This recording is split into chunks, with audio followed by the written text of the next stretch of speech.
അഞ്ചാം ക്ലാസ്സിൻ്റെ സോഷ്യൽ സയൻസിൻ്റെ ക്രിസ്മസ് എക്സാമിൽ നിങ്ങൾക്ക് പ്രതീക്ഷിക്കാവുന്ന ഷുവർ ക്വസ്റ്റ്യൻസ് അടങ്ങിയിട്ടുള്ള വീഡിയോ ആണ്. ഇത് പാർട്ട് 3 വീഡിയോ ആണ്. പാർട്ട് 1ഉം 2ഉം നമ്മുടെ ചാനൽ അപ്ലോഡ് ചെയ്തിട്ടുണ്ട്. കൂടാതെ ഒരു മോഡൽ ക്വസ്റ്റ്യൻ പേപ്പറും ഉണ്ട്. ഇതൊക്കെ നിങ്ങൾ ചെയ്ത് നോക്കുക. എല്ലാ വീഡിയോകളും നിങ്ങൾ കാണും, കാരണം അതിലൊക്കെ നമ്മൾ ഇമ്പോർട്ടൻറ്റ് ചോദ്യങ്ങൾ മാത്രമാണ് ഉൾപ്പെടുത്തിയിട്ടുള്ളത്. നമുക്ക് ആദ്യത്തെ ചോദ്യം നോക്കാം. What is mean by democracy? ജനാധിപത്യം. ഡെമോക്രസി എന്ന് പറഞ്ഞിട്ടുണ്ടെങ്കിൽ എന്താണ്? The system in which the people themselves or their elected representative make decision on administrative matters is called democracy. ജനങ്ങളോ അല്ലെങ്കിൽ അവരെ തിരഞ്ഞെടുത്ത പ്രതിനിധികളോ ഭരണകാര്യത്തിൽ ഇടപെടുന്ന ആ ഒരു സിസ്റ്റത്തെയാണ് നമ്മൾ ഡെമോക്രസി, ജനാധിപത്യം എന്ന് പറയാറുള്ളത്. നമുക്കറിയാം, നമുക്കിവിടെ ഇലക്ഷൻസ് ഉണ്ട്. ഇലക്ഷനിലൂടെ നമ്മളൊരു ജനപ്രതിനിധിയെ തിരഞ്ഞെടുക്കും. പിന്നെ ഒരുപാട് സ്ഥലങ്ങളിലെ ജനപ്രതിനിധികൾ ചേർന്നിട്ടാണ് പിന്നെ ഭരണപരമായിട്ടുള്ള ഓരോ തീരുമാനങ്ങളും എടുക്കുന്നത്. ഇതിനെയാണ് നമ്മൾ ഡെമോക്രസി എന്ന് പറയാറുള്ളത്. നമ്മുടെ നാട്ടിലൊക്കെ നടക്കുന്ന എന്താണ്? ജനാധിപത്യ രീതിയിലുള്ള ഭരണമാണ്.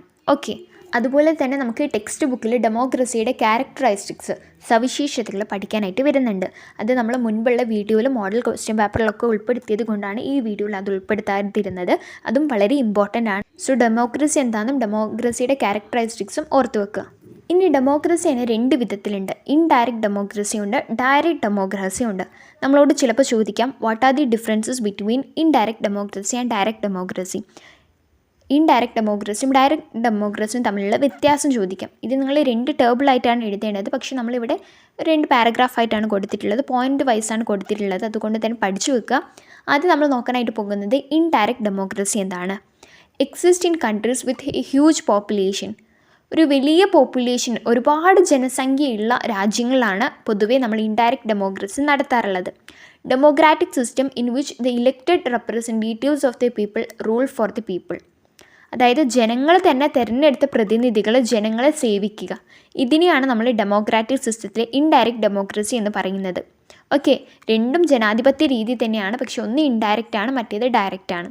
ഇവിടെ ജനങ്ങൾ തിരഞ്ഞെടുത്ത പ്രതിനിധികളാണ് ജനങ്ങളെ സേവിക്കുന്നത്. Elected representative take decision. ജനങ്ങൾ തിരഞ്ഞെടുത്ത ആളായിരിക്കും അവിടെയുള്ള ഡിസിഷൻസ്, തീരുമാനങ്ങളൊക്കെ എടുക്കുന്നത്. ഇതാണ് ഇൻഡയറക്റ്റ് ഡെമോക്രസി. 3 പോയിൻറ്റ്സും ഓർത്ത് വെക്കുക, ഇമ്പോർട്ടൻറ്റ്. അടുത്തത് ഡയറക്റ്റ് ഡെമോക്രസിയാണ്. Direct democracy is a system where citizen directly vote in the process of making laws. അതായത് നിയമങ്ങൾ ഉണ്ടാക്കുന്ന പ്രോസസ്സുകളിലൊക്കെ അവിടെയുള്ള സിറ്റിസൺസ്, അതായത് അവിടെയുള്ള പീപ്പിൾ ഡയറക്റ്റായിട്ട് അതിൽ ഇടപെടുമ്പോഴാണ് നമ്മൾ ഡയറക്റ്റ് ഡെമോക്രസി എന്ന് പറയാം. ഇൻഡയറക്റ്റ് ഡെമോക്രസിയിൽ നമ്മൾ പറഞ്ഞു, ജനങ്ങൾ വോട്ടെടുപ്പിലൂടെ ഒരു പ്രതിനിധിയെ തിരഞ്ഞെടുക്കും, അവരായിരിക്കും പിന്നെ ആ ഒരു രാജ്യം ഭരിക്കുന്നത്. പക്ഷേ ഡയറക്റ്റ് ഡെമോക്രസിയിൽ ജനങ്ങൾ തന്നെയാണ് അവിടെയുള്ള നിയമങ്ങളൊക്കെ ഉണ്ടാക്കുന്നത്. Major decisions are taken directly by the people. ജനങ്ങൾ നേരിട്ടാണ് അവിടെയുള്ള തീരുമാനങ്ങളൊക്കെ എടുക്കുക. Possible in less populated countries. കുറച്ച് ജനസംഖ്യ മാത്രമുള്ള കൺട്രികളിൽ, രാജ്യങ്ങളിൽ മാത്രമേ ഡയറക്റ്റ് ഡെമോക്രസി നടക്കുകയുള്ളൂ. സോ ഇവ തമ്മിലുള്ള വ്യത്യാസം നിങ്ങൾ പഠിച്ചിരിക്കണം. എക്സാമിന് ചിലപ്പോൾ ചോദിക്കാം. അടുത്ത question, what do you mean by election? Election എന്ന് പറഞ്ഞിട്ടുണ്ടെങ്കിൽ, തെരഞ്ഞെടുപ്പ് എന്ന് പറഞ്ഞിട്ടുണ്ടെങ്കിൽ എന്താണ്? Election is the process through which rulers are elected in a democratic system. ഒരു ജനാധിപത്യ വ്യവസ്ഥയിൽ നമ്മൾ ഭരണാധികാരികളെ തിരഞ്ഞെടുക്കുന്ന രീതിയാണ്, ആ ഒരു പ്രോസസ്സിനെയാണ് നമ്മൾ ഇലക്ഷൻ എന്ന് പറയുന്നത്. നമുക്കറിയാം, നമ്മൾ പഠിച്ചിട്ടുണ്ട് നമ്മുടെ ടെക്സ്റ്റ് ബുക്കിൽ വേരിയസ് സ്റ്റേജസ് ഓഫ് ഇലക്ഷൻ, ഇലക്ഷൻ്റെ വിവിധ ഘട്ടങ്ങൾ. അതൊക്കെ വളരെ ഇമ്പോർട്ടൻ്റ് ആണ്. അതുപോലെ തന്നെ ഇലക്ഷൻ്റെ ഫംഗ്ഷൻസും ഇതൊക്കെ നമ്മൾ കഴിഞ്ഞ വീഡിയോയിൽ ഡിസ്കസ് ചെയ്തത് കൊണ്ടാണ് പറയാത്തത്. ഇത് നിങ്ങൾ തീർച്ചയായും പഠിക്കണം. എന്താണ് ഇലക്ഷൻ, ഇലക്ഷൻ്റെ വേരിയസ് സ്റ്റേജസ് എന്തൊക്കെയാണ്, അതുപോലെ തന്നെ അതിൻ്റെ ഫംഗ്ഷൻസ് എന്തൊക്കെയാണ്. ഇത് 3ഉം ഇമ്പോർട്ടൻ്റ് ആണ്. ഇനി ഇതിലെ second question, find out and write which means of transport include land transport, water transport and air transport. നമ്മളോട് ചോദിക്കുക, ഏതൊക്കെ തരത്തിലുള്ള ട്രാൻസ്പോർട്ട് സിസ്റ്റമാണുള്ളത്? What are the modes of transport? അതിൻ്റെ എക്സാമ്പിൾസ് ആണ് ചോദിക്കുക. എന്തൊക്കെയാണ് മോഡ്സ് ഓഫ് ട്രാൻസ്പോർട്ട്? ഏതൊക്കെ ഗതാഗത മാർഗ്ഗങ്ങളാണുള്ളത്? നമ്മൾ പഠിച്ചിട്ടുള്ളതാണ്. ലാൻഡ് ട്രാൻസ്പോർട്ട് ഉണ്ട്, വാട്ടർ ട്രാൻസ്പോർട്ട് ഉണ്ട്, എയർ ട്രാൻസ്പോർട്ട് ഉണ്ട്. കരമാർഗ്ഗമുള്ള ഗതാഗതം, പിന്നെ കടൽ മാർഗ്ഗമുള്ള ഗതാഗതം, അതുപോലെ തന്നെ എയർ മാർഗ്ഗമുള്ള ഗതാഗതം. ഇങ്ങനെ 3 എണ്ണമാണ് നമുക്ക് ടെക്സ്റ്റ് ബുക്കിൽ പഠിക്കാനുള്ളത്. ഇതിനെക്കുറിച്ച് ഓരോന്നിനെക്കുറിച്ച് വിശദമായിട്ട് നമ്മൾ ടെക്സ്റ്റ് ബുക്കിൽ പഠിക്കുന്നുമുണ്ട്. അതിൻ്റെ വീഡിയോ നമ്മൾ അപ്ലോഡ് ചെയ്തതാണ്. ലാൻഡ് ട്രാൻസ്പോർട്ടിൻ്റെ എക്സാമ്പിൾ വരുന്നതാണ് റോഡ് ട്രാൻസ്പോർട്ടും റെയിൽ ട്രാൻസ്പോർട്ടും. വാട്ടർ ട്രാൻസ്പോർട്ടിൻ്റെ എക്സാമ്പിളാണ് ഇൻലാൻഡ് ട്രാൻസ്പോർട്ടും സീ മേരിടൈം ട്രാൻസ്പോർട്ടും. എയർ ട്രാൻസ്പോർട്ടിൻ്റെ എക്സാമ്പിളാണ് നാഷണൽ എയർവേസും ഇൻ്റർനാഷണൽ എയർവേസും. ഇത് പഠിച്ചു വെക്കണം. ഇതാണ് നമുക്ക് ആ ഒരു ഭാഗത്ത് നിന്ന് ഇമ്പോർട്ടൻ്റ് ആയിട്ട് ചോദിക്കുന്നത്. അതുപോലെ തന്നെ ഇതിൻ്റെയൊക്കെ അഡ്വാൻറ്റേജസ് എന്തൊക്കെയാണെന്നും ചോദിക്കാറുണ്ട്. അപ്പോൾ അപ്പോൾ നമുക്ക് അടുത്തതായിട്ട് റെയിൽ ട്രാൻസ്പോർട്ടിൻ്റെ അഡ്വാൻറ്റേജസ് ആണ് പഠിക്കാനായിട്ട് പോകുന്നത്. What are the advantages of rail transport? Rail ട്രാൻസ്പോർട്ടിൻ്റെ അഡ്വാൻറ്റേജസ് എന്തൊക്കെയാണ്? ഇത് വളരെ ഇമ്പോർട്ടൻ്റ് ആയിട്ടുള്ള ഒരു ക്വസ്റ്റ്യൻ ആണ്. അതുപോലെ തന്നെ നമ്മളോട് ഇതിലെ എല്ലാ അഡ്വാൻറ്റേജസ് എഴുതാനായിട്ട് പറയുന്നില്ല, 2-3 അഡ്വാൻറ്റേജസ് എഴുതാനായിട്ടേ പറയുള്ളൂ. സോ ഒരു മിനിമം നിങ്ങൾ 3 പഠിച്ചിരിക്കണം. ടു ക്യാരി മോർ പീപ്പിൾ, ഒരുപാട് ആളുകളെ കൊണ്ടുപോകാൻ cheapest mode of transport.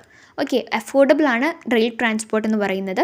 Helps to move bulk amount of goods, നമുക്ക് ഒരുപാട് ചരക്കുകൾ കയറ്റി അയക്കാനൊക്കെ പറ്റും. It plays a important role in the growth of the economy, സാമ്പത്തിക വളർച്ചയിൽ ഒരു പ്രധാനപ്പെട്ട റോള് വഹിക്കുന്നുണ്ട്. Helps the agricultural sector by expanding the agricultural market, നമ്മുടെ കാർഷിക മേഖല നമുക്ക് ഉയർത്തിക്കൊണ്ടുവരാൻ സാധിക്കും. അതെങ്ങനെ ഉയർത്തിക്കൊണ്ടുവരാൻ സാധിക്കും? നമുക്ക് ഇവിടുന്ന് ചരക്കുകൾ നമ്മൾ കയറ്റി അയച്ചു കഴിഞ്ഞിട്ടുണ്ടെങ്കിൽ നമുക്ക് വലിയ വലിയ മാർക്കറ്റുകളിലേക്ക് നമ്മുടെ ഉൽപ്പന്നങ്ങൾ എത്തിക്കാനൊക്കെ സാധിക്കും. അതൊക്കെയാണ് ഉദ്ദേശിക്കുന്നത്. സോ ഇത് നിങ്ങൾ തീർച്ചയായും പഠിച്ചിരിക്കണം, ഇമ്പോർട്ടൻ്റ് ആണ്. അതുപോലെ തന്നെ എയർ ട്രാൻസ്പോർട്ട്, റോഡ് ട്രാൻസ്പോർട്ടിൻ്റെ ഒക്കെ അഡ്വാൻറ്റേജസ് നമ്മൾ പഠിക്കണം. അടുത്തതായിട്ട് advantages of air transport. Air ട്രാൻസ്പോർട്ടിൻ്റെ അഡ്വാൻറ്റേജസ് ആണ് നമ്മൾ പറയുന്നത്. Major means of tourism, facilitate expansion of trade and commerce, assist in disaster relief operations, able to travel longer distance in less time, അതായത് ഒരുപാട് ദൂരം നമുക്ക് കുറഞ്ഞ സമയം കൊണ്ട് സഞ്ചരിക്കാൻ പറ്റും. Used for the defence of country, fastest mode of transport, connects different continents and making the earth a global village. So ഇതാണ് എയർ ട്രാൻസ്പോർട്ടിൻ്റെ അഡ്വാൻറ്റേജസ്, അതിൻ്റെ ഗുണങ്ങളൊക്കെ. അപ്പോൾ ഇത് നിങ്ങൾ പഠിച്ചിരിക്കണം, ഇമ്പോർട്ടൻ്റ് ആണ്. അടുത്ത question, make a list comparing modern communication methods with ancient communication method that was without language, simple or writing. Here is an example. നിങ്ങളോട് പറഞ്ഞത് പണ്ട് കാലത്തെ കമ്മ്യൂണിക്കേഷൻ മെത്തേഡ്സും ഇപ്പോഴുള്ള കാലത്തിൻ്റെ കമ്മ്യൂണിക്കേഷൻ മെത്തേഡ്സും എഴുതാനാണ്. ഇത് നമ്മൾ മോഡൽ ക്വസ്റ്റ്യൻ പേപ്പറിലും കണ്ടൊരു ക്വസ്റ്റ്യൻ ആണ്. സോ നമുക്ക് നോക്കാം, പണ്ട് കാലത്തെ കമ്മ്യൂണിക്കേഷൻ മെത്തേഡ്സ്, ആശയവിനിമയം നടത്തിയിരുന്നത് എങ്ങനെയെല്ലാം ആയിരുന്നു എന്ന് നോക്കാം. In ancient time through gestures by making special sounds, ഒരു പ്രത്യേക സൗണ്ട് പുറപ്പെടുവിക്കുക. അതുപോലെ തന്നെ അവരുടെ ഒരു ബോഡി ലാംഗ്വേജിൽ നിന്ന്, ഫേഷ്യൽ എക്സ്പ്രഷനിൽ നിന്നൊക്കെ നമുക്ക് മനസ്സിലാക്കാൻ പറ്റുമായിരുന്നു. Through the painting of cave walls and rock painting, അവരുടെ ഗുഹാചിത്രങ്ങളിലൂടെയും കല്ലുകളിൽ കൊത്തിവെച്ചൊക്കെ ആയിരുന്നു അവർ കമ്മ്യൂണിക്കേറ്റ് ചെയ്യാറുണ്ടായിരുന്നത്. ഇനി നമ്മുടെ മോഡേൺ ടൈംസിലേക്ക് വരാം.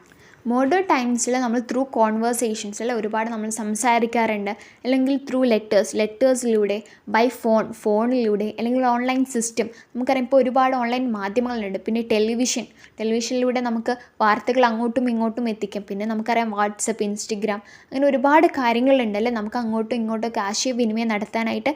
ഒരുപാട് ദൂരമുള്ളവരുമായിട്ടും നമുക്കിപ്പോൾ ആശയവിനിമയം നടത്താനായിട്ട് ഒരുപാട് സംവിധാനങ്ങളുണ്ട്. അതുകൊണ്ട് തന്നെ ഇത് നിങ്ങൾക്ക് പഠിക്കണമെന്നില്ല, ചിന്തിച്ചാൽ തന്നെ എഴുതാൻ പറ്റുന്ന കാര്യങ്ങളാണ്. ഓക്കെ, ഇതൊക്കെ ഒന്ന് നോക്കി വെക്കുക. ഇനി നമ്മൾ അവസാന ചോദ്യങ്ങളിലേക്കാണ് പോകുന്നത്. Who developed the concept of writing, എഴുത്ത് എന്നുള്ള കോൺസെപ്റ്റ് കൊണ്ടുവന്നത് ആരാണ്? സുമേറിയക്കാരാണ്, the Sumerians. What was the name of their writing technique, അവരുടെ റൈറ്റിംഗ് ടെക്നിക്കിൻ്റെ പേരെന്തായിരുന്നു? ക്യൂനിഫോം. ഓർത്ത് വെക്കണം, ക്യൂനിഫോം. അവരുടെ സ്ക്രിപ്റ്റിൻ്റെ പേരാണ് ക്യൂനിഫോം സ്ക്രിപ്റ്റ് ഡെവലപ്പ് ചെയ്തത് ആരാണ് എന്ന് ചോദിക്കാറുണ്ട്. സുമേറിയൻസ് എന്ന് എഴുതി വെക്കണം. What was the writing surface, അവർ എന്തിലായിരുന്നു എഴുതിയിട്ടുണ്ടായിരുന്നത്? ക്ലേ ടാബ്ലറ്റ്സിലാണ് അവർ എഴുതിയിട്ടുണ്ടായിരുന്നത്. What was the name of the writing developed in ഈജിപ്തിൽ ഡെവലപ്പ് ചെയ്ത റൈറ്റിങ്ങിൻ്റെ പേരെന്താണ്? ഹൈറോഗ്ലിഫിക്സ് ആണ്. സോ ക്യൂനിഫോം, ഹൈറോഗ്ലിഫിക്സിൻ്റെ കാര്യം നിങ്ങൾ ഓർത്ത് വെക്കണം. ഈജിപ്തുകാർ ഡെവലപ്പ് ചെയ്തതാണ് ഹൈറോഗ്ലിഫിക്സ്, സുമേറിയക്കാർ ഡെവലപ്പ് ചെയ്തതാണ് ക്യൂനിഫോം. അത് മറക്കരുത്. ഇത്രയും ചോദ്യങ്ങളാണ് നമ്മൾ ഈ ഒരു വീഡിയോയിൽ ഉൾപ്പെടുത്തിയിട്ടുള്ളത്. ഒരുപാട് ചോദ്യങ്ങൾ നമ്മളിപ്പോൾ ഡിസ്കസ് ചെയ്ത് കഴിഞ്ഞു. നിങ്ങൾ മുൻപുള്ള വീഡിയോകളൊക്കെ കാണാൻ മറക്കരുത്, അതൊക്കെ കാണണം. നിങ്ങൾ എക്സാമിനായിട്ട് നന്നായിട്ട് പ്രിപ്പയർ ചെയ്യണം. എല്ലാ പാഠത്തിലൂടെയും കടന്നു പോവുക. ടെക്സ്റ്റ് ബുക്ക് തന്നെ നന്നായിട്ട് വായിക്കുക. ടെക്സ്റ്റ് ബുക്കിൽ നിന്നായിരിക്കും നിങ്ങൾക്ക് ചോദ്യങ്ങൾ ഉണ്ടാവുക. ഓക്കെ, ചിലപ്പോൾ ഡയറക്റ്റായി ചോദിക്കാം, ചിലപ്പോൾ ഇൻഡയറക്റ്റായി ചോദിക്കാം. എന്തായാലും നിങ്ങൾ ടെക്സ്റ്റ് ബുക്ക് നന്നായി വായിച്ച് മനസ്സിലാക്കുക. അതുപോലെ നിങ്ങളുടെ നോട്ടുകൾ ഉണ്ടാവും. പിന്നെ നമ്മൾ ഈ വീഡിയോയിൽ പറഞ്ഞ കാര്യങ്ങളും നിങ്ങൾ മനസ്സിലാക്കണം. ഇനി നമ്മൾ 5ാം ക്ലാസ്സിൻ്റെ വീഡിയോകൾ അപ്ലോഡ് ചെയ്യും. അതിൻ്റെ നോട്ടിഫിക്കേഷൻ അപ്പോൾ തന്നെ ലഭിക്കുന്നതിനായി ചാനൽ സബ്സ്ക്രൈബ് ചെയ്തു വെക്കുക. നിങ്ങളുടെ കൂട്ടുകാർക്ക് ഷെയർ ചെയ്ത് കൊടുക്കുക. ഓക്കെ, മറ്റൊരു വീഡിയോയുമായി വീണ്ടും കാണാം. താങ്ക്